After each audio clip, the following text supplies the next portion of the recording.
साहेबांना समजलंच असेल मी काय म्हणतोय.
आर्य संघात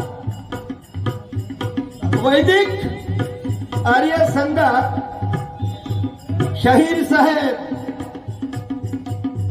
प्रवेश घेण्यासाठी काही विधीचा वापर केला जातो. ती विधी कोणती की तो पवित्र होईल. ती कोणती विधी? इनकाच लोकांना ती विधी म्हटल्याशिवाय आर्य संघात प्रवेशच घेत नव्हतं. आणि ती विधी कोणती?